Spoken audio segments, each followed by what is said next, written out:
Hey everyone. So, two quick things. First, my Facebook group page for the Suzanne Venker Show is back up. I'd been using that page for something else, but I have since moved it back to a private page just for listeners of the Suzanne Venker Show. I want a place where you all can talk with each other and where I can chime in periodically with questions and comments myself. So be aware that if you're itching to talk about the things you're hearing on this program, there is now a place to do that. Just go to facebook.com/groups/Suzanne's group. And if for some reason that doesn't work, just try going to Facebook and typing in the Suzanne Venker Show, and hopefully it will come right up. And then click on join. Okay, secondly, when was the last time you took a hot second to write a review of this podcast? I get super sad when I check it periodically and no one's written anything in like a week. I just wanted to tell you how much those reviews mean to me and to the algorithms too. Pretty sure the more reviews there are, the more the show will appear in other people's feeds and whatnot. So if you think you'll forget, like I know I probably would, keep in mind you can pause this program right now and do it, and you won't miss a thing when you come back. We'll still be here in the same spot. That's my favorite thing about podcasts. They're like DVR, which is so awesome. Okay, on with the show.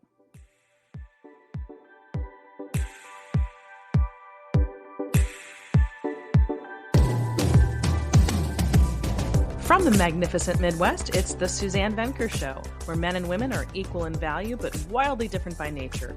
Join us here every week as we challenge the culture's hugely flawed narratives about men, women, sex, and love. From coast to coast and from around the world, thank you for joining us. So I'm going to talk about how to keep the spark alive in a long marriage. I don't think there's a married couple on the planet who doesn't have to contend with the fact that life just gets in the way of having an ideal sex life. I mean, let's face it. Many events that occur are out of our control and often derail our desire. Babies come along, family members die, careers shift or stall, or in some cases become all too consuming where couples rarely see each other. That's a big problem. And while some couples may be content to just be more like roommates or friends, from my experience, it's a rare couple who both want that. Usually there's one person who wants sex more than the other person, and that person is typically the husband, although not always, but most of the time. I have a running joke that on these intake forms that I receive from folks who reach out for coaching, if I get an intake form, there's you answer a few questions about yourself, and then at the end, it has two questions about your relationship and what's frustrating you and what you want to be different. And when I get one from a woman or a wife, or just a woman, doesn't have to be a wife, it's this long, drawn out, description of what's going on, which is fine. This is what I want. And then I get the ones from the men, more sex. Literally, I kid you not, that's been going on for years, and I laugh every time. How could I not? I mean, it's such a perfect manifestation or proof of what I'm saying about the differences between women and men. So if you and your spouse both want a better sex life, I 100% believe you can have it. It's rarely a matter of whether or not you can, but of what you're willing to do, or to do about it specifically. And ideally, both of you are on board. It's possible that one person can make change in this regard. But what I want to do for the purpose of this episode, because I've had people reach out and ask me to do an episode on this very subject, is to go over a couple of basics. And then I want to end by speaking to husbands and wives about what turns the other sex on and off on a biological level, right down to their root where they can't even help it but respond. Some things turn people off and some things turn them on, and it's not a faucet that they have control over. So we're going to get to that, but first I want to talk about this with some basic generalities. So I often tell couples to begin with accepting the death of having a spontaneous sex life. And this can be super hard because women in particular, but I'm sure some men, I'm just going to speak for women since I am a woman and I know women really well. I mean, the sex life part, the sex part, the body. So I won't claim to speak for men entirely, although I'll, make some blanket statements. Um, the spontaneous sex life is much more fun than, a planned one. But the reality is there's married life pre-kid to life after kids come along and all of the things that occur, which we call life, over a long period of time that are going to invariably change the sexual relationship that you had at the beginning. I mean, this is just common sense. There isn't anyone who's not experiencing this. I don't care what they say. I don't mean that, you invariably end up with a bad sex life. I'm just saying that the whole thing changes dramatically. And nobody wants to talk about it because everybody wants everybody to think everyone's hanging from the chandelier. But hello, that's not reality. So that doesn't mean that there aren't things that you can do to, as I say, keep that spark alive. So begin by accepting that you're probably not going to have spontaneous sex the way you did at the beginning. When you think about being in a house with no kids inside compared to after, I mean, there are endless opportunities to um, be however you want to be in that regard. Nothing's standing in your way, and there's no distraction, and there's nobody watching you. This is why the idea of an empty nest life is it very much mirrors that once the kids are gone. But it takes a long time to get to that point, so we can't just focus on that. Okay, so think about that. You just have to get comfortable that it's not going to be the way it was. So once you accept that that's just reality, get comfortable scheduling sex or at least creating an environment that's conducive to your wanting to have it. So I'm often telling people, instead of waiting until you feel like having sex, which for some people, depending on your age and what's going on in your life, you may not feel it. Have sex to create the feeling you're looking for, which for most of us is to feel softer toward our spouse or closer, as opposed to, so far apart or being more like roommates. And that so that's option. That's just one way of looking at it, is to not wait until you feel like it. You just got to stop that and just do it. I mean, there is something to be said for uh, that Nike slogan. Just do it. Stop thinking so much about it. Just do it. But also keep in mind that if you're uncomfortable talking about sex, you're probably uncomfortable having sex. You have to be able to say what you want or need. So if you're holding back, or if sex is an awkward experience for some reason or an awkward conversation, you have to face that because it isn't fair to your spouse to ignore that or to pretend it away. There is help out there for all kinds of problems related to sex, and there's different reasons for why people are uncomfortable. But avoiding talking about it certainly isn't going to make things any better. It's going to make them worse. So I wanted to just sort of get that out of the way in case that applies to anybody listening. But the main thing to focus on and to know is how wildly different men and women are in this regard, which all of those of us who've all been married for eons know this to be true. And this is why sex can be such a problem. So I'm going to start by asking any man listening, and I'm going to ask the women listening something different. Or no, actually something similar. So for the men, what do you think the sexiest thing you can say to your wife is? I'm going to give everybody a moment there to think about that. It's not really that creative. It's actually pretty simple, but it might surprise you. saying, I'll take care of that. Or any similar statement in which you've been completely clear. In other words, she is ultimately looking for you to be her rock or to be in command of things so that it's not always on her. So it's sexy for her to hear you being super clear and making declarative statements such as, I'll take care of it. I'll do that at 2:00. Can't do that now, but I'll do it tonight. Anything that isn't clear is not sexy. That's the sexiest thing you can say to your wife. I'm sorry, I shouldn't say that's not the thing you can say. That's the sexiest energy you can exude to your wife. So now if you're a woman listening, guess what the sexiest thing you can say to your husband is? Whatever you think.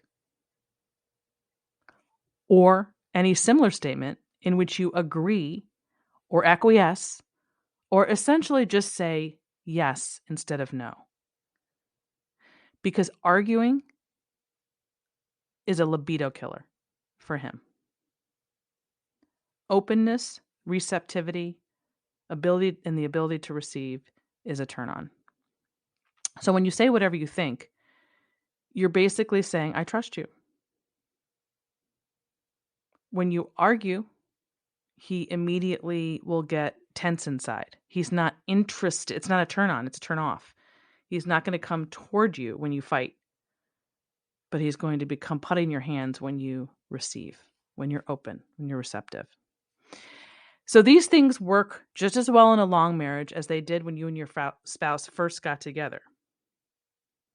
And when you think about that, those were things that were more easily said, or that was an energy that was more easily conveyed early on before life set in, because that's probably how the two of you got together. There was a lot of that naturally going on because we're always on our best behavior and we kind of, I don't know, I think instinctively know what makes the other person, turned on.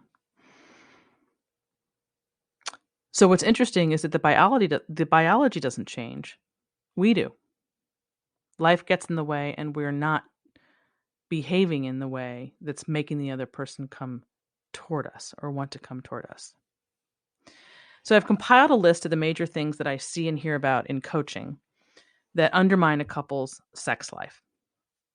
I'm convinced that couples today struggle so much because they don't know how to embrace how different men and women are in this regard,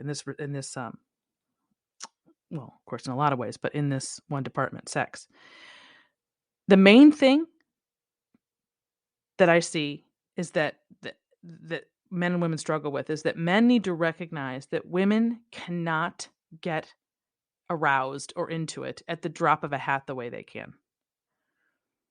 Women need to be romanced or warmed up, if you want to put it that way, which doesn't mean that a husband has to take his wife out for a candlelight dinner every time he wants to have sex. It just means some sort of attempt to recreate the environment that originally allowed, or that you've seen allowed your wife to relax, whatever that was. And, most husbands, if they stop and think about it, can remember a time, even if it wasn't recent, when his wife was more open or receptive or relaxed.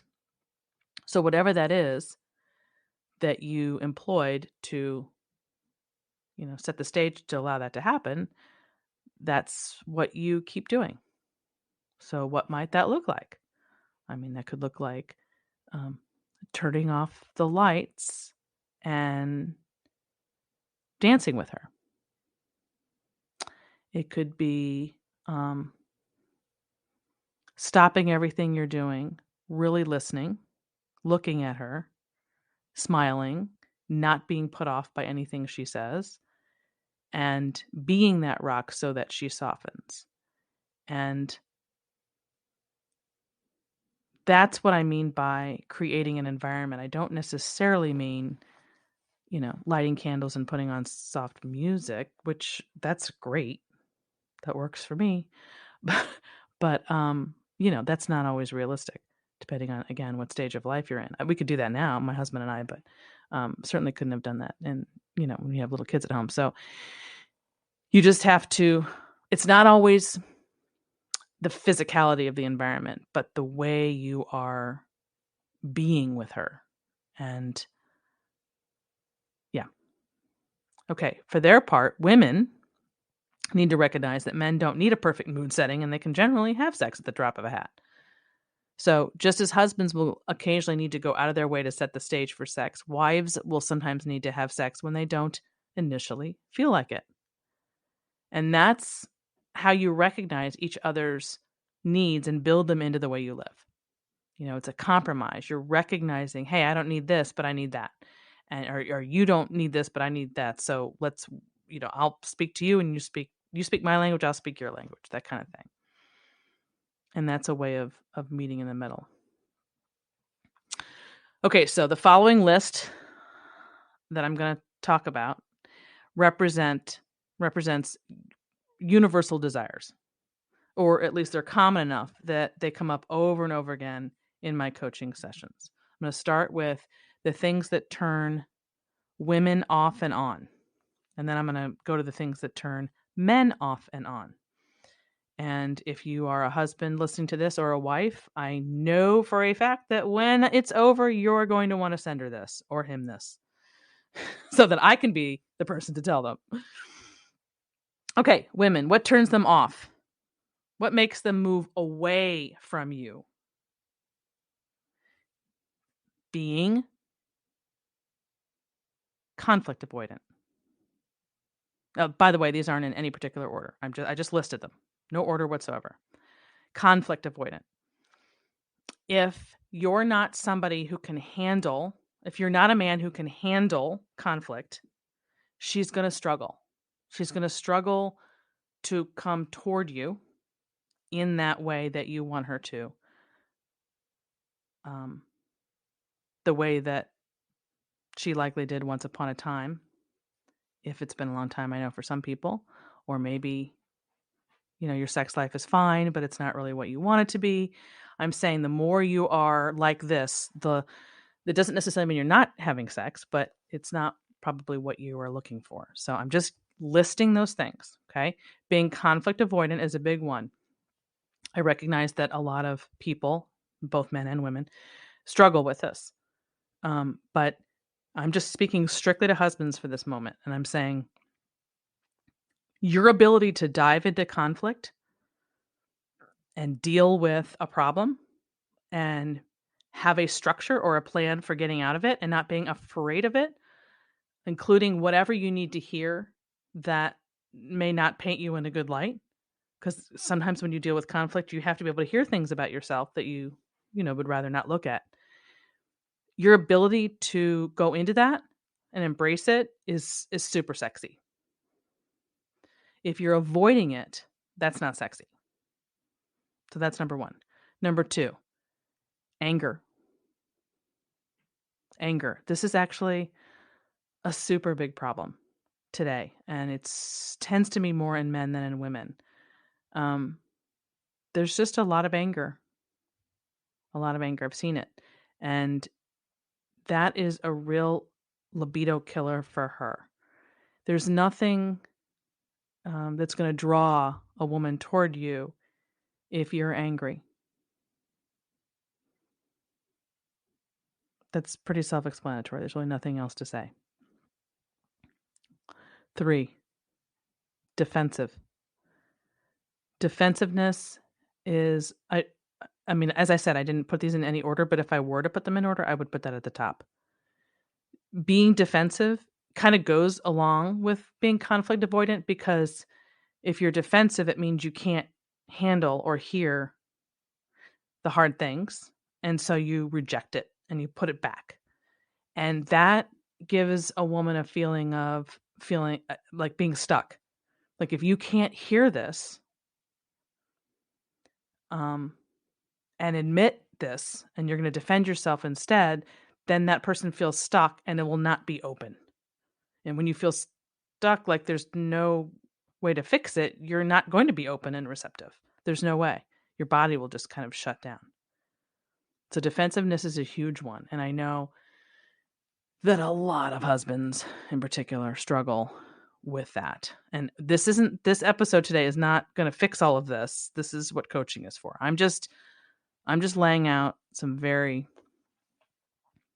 basic truths about what turns men and women off and on. I can't solve everybody's individual issue right here, but anyway. Number 4, being passive or tentative. That means being unclear. I kind of mentioned this before. Or not having an opinion about something. Or waiting for permission instead of just deciding. There's so many things that underlie the phrase or the term passivity or passive. But that is not a turn on. This is something that I know that the younger generation struggles with big time because they are they are the generation that was raised on this idea that masculinity is toxic. And so they're trying to go overboard and be not what they think is an asshole, basically. But that's not it. They're just misinformed on that. So instead they step back and they're very passive. And that is pushing their woman away. That's not going to make her come toward you because, again, going back to that initial comment about her wanting you to be her rock. And when you're passive or unclear or you're not sure or you ask for permission, that's not a rock. That's, I need you to direct my traffic. I need you to tell me what to do. And that's not sexy. And then the last one is drunk. Being drunk. There's nothing. I mean, I've had conversations with some friends who have been like, yeah, my husband knows if he's coming home drunk, don't be coming on to me. That's not going to work at all. And that's true. You cannot, no, that does not work at all. There's nothing sexy about being slobbered on over whatever the things that come out when you're drunk. You don't feel, that doesn't make a woman feel receptive. Okay, so then what turns them on? What brings them toward you? Well, it's the opposite of all those things. Being confident, being bold and decisive, right? Not looking for permission, but just deciding. Ambitious, being healthy and strong. Being honest about what you think and feel as opposed to telling her what she wants to hear. That's a big one. Or saying one thing and doing another. Like, I'll do that and then you don't. I mean, that's passive aggressive. Just say yes or no. Yes, I'll do that. Or no, I can't do that now, but I'll do that later. Or not, no, actually don't say later. Give a time, a day and a time. Or some sort of something as opposed to just this nothing answer. That's really super difficult for her to, again, we're looking for her to, I know what you want. You want her to be soft and receptive and open and sweet and gentle and kind and all of those things. And that's why I'm doing this. I'm telling you that's what will bring her toward you. And those other things are not. And again, you can hear it and then doing it are two different things for sure. But I'm just starting with what works and what doesn't work. Okay. Now I'm going to go to women. What turns men off versus on? Okay. I bet everyone knows what I'm going to say for the number 1. Being a nag. Being like a mother rather than a wife. That's the biggest.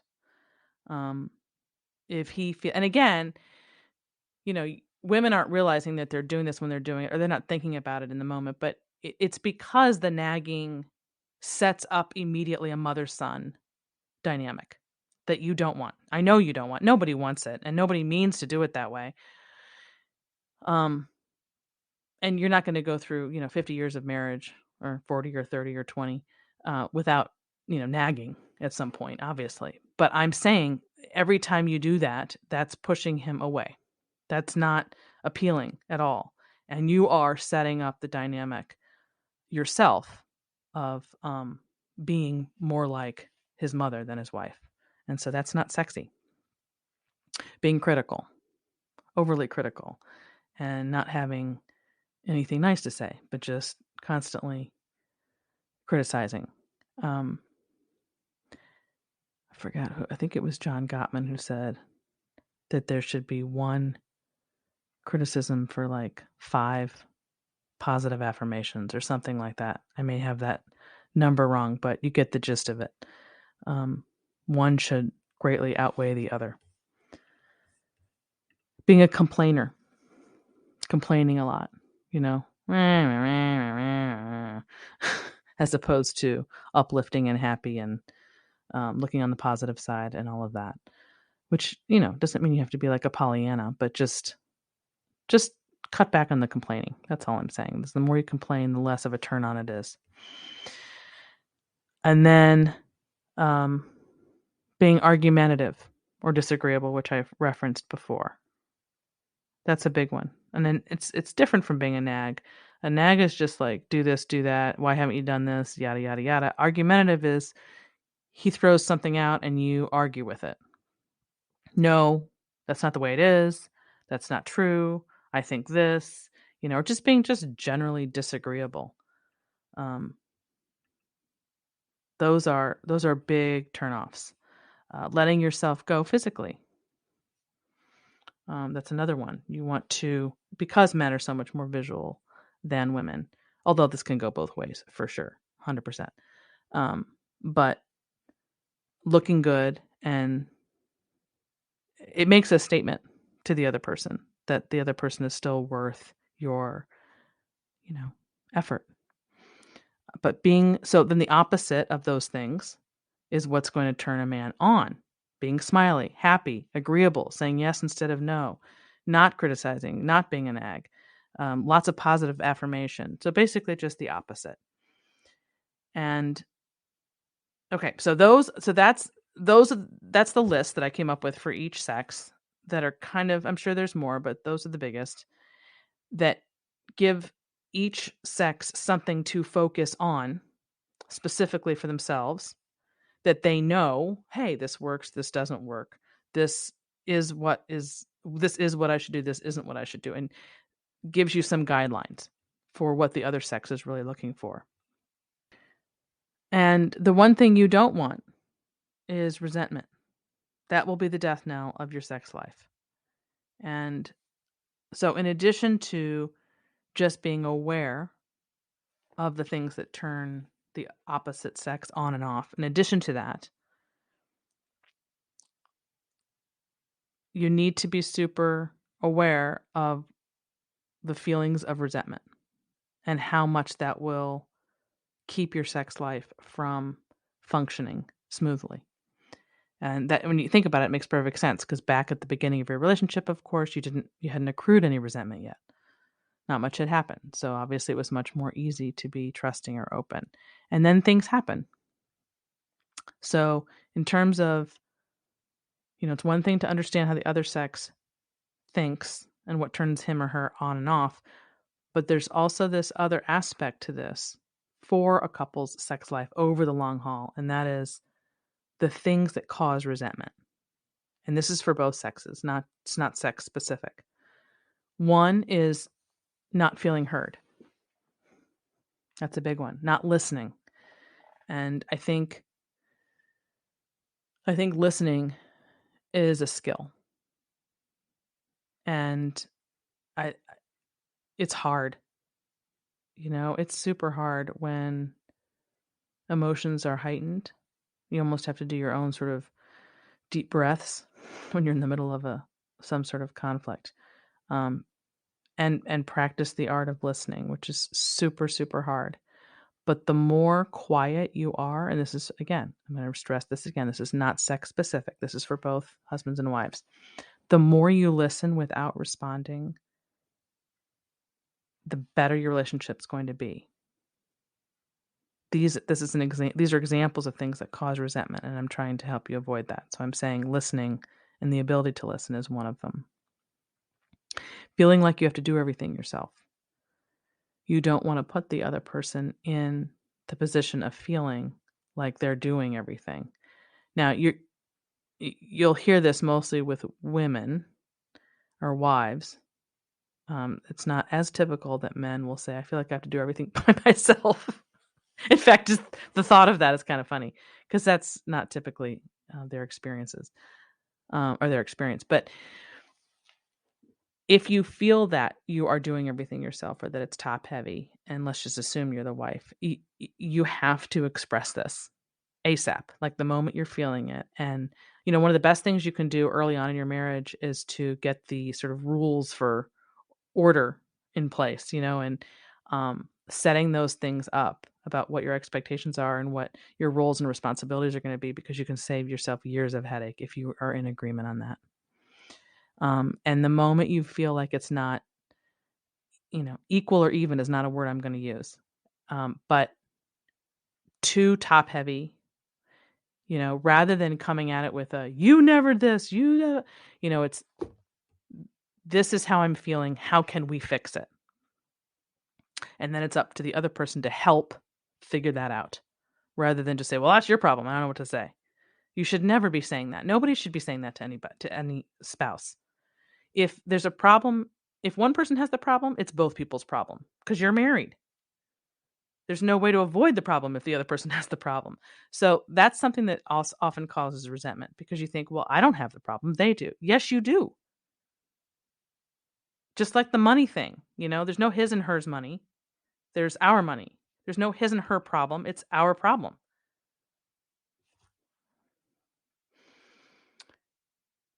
Being unwilling to have hard conversations or not being communicative. Again, going back to that conflict avoidance. If that's just going to cause massive, massive, massive resentment, and it's going to absolutely come out in the bedroom.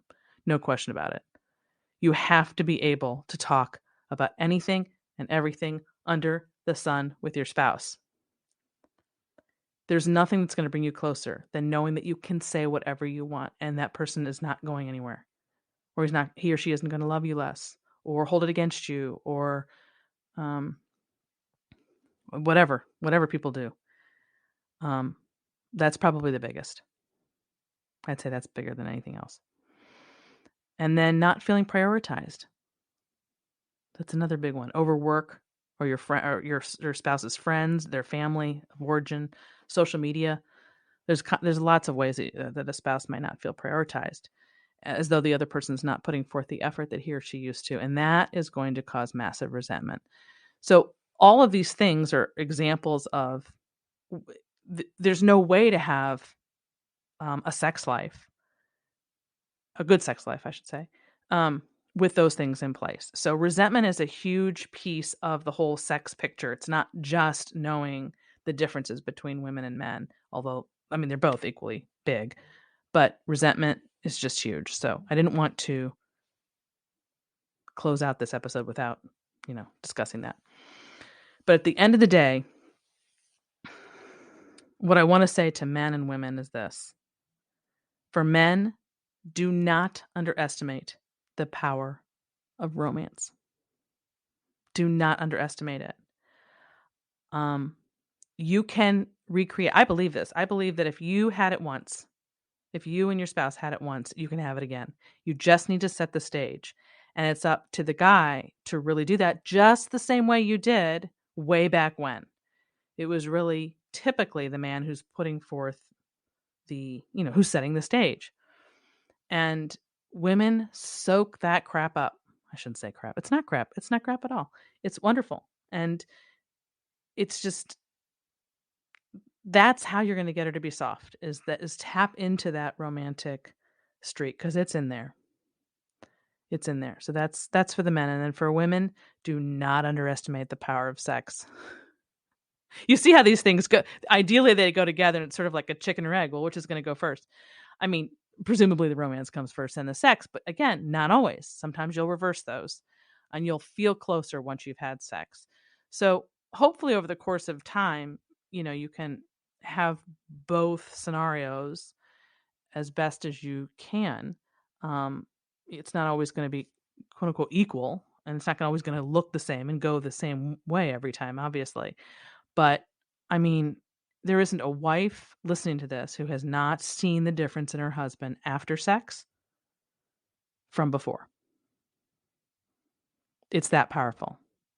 And I would also argue that the opposite is true. But for women, it's less about, I mean, there's just, I shouldn't say it's less about, there's more to the equation than just the sex. That's what I'm trying to say. And to me, it's that romantic piece that's going to get her every time. That's what's going to soften her. Whereas for a man, you can be romantic, but it's not until after the fact that he's going to soften. And all of a sudden he's going to want to, he's just going to soften after. And for women, not necessarily. It's really that romantic piece. So that's really the takeaway for this. With this, I hope that that's helpful. Again, I know this is a huge subject and not something that, can be resolved in a podcast episode, but hopefully it's helpful to some degree. And that ends this hour of the Suzanne Venker Show. Don't forget to subscribe to this podcast and to leave us a review, as well as share this episode with a friend. As always, you may reach me with any questions or comments at Suzanne@thesuzannevenkershow.com. And if you would like to support this podcast, which would be very much appreciated, you can do so at patreon.com/The Suzanne Venker Show. Thanks, everyone. Have a good week.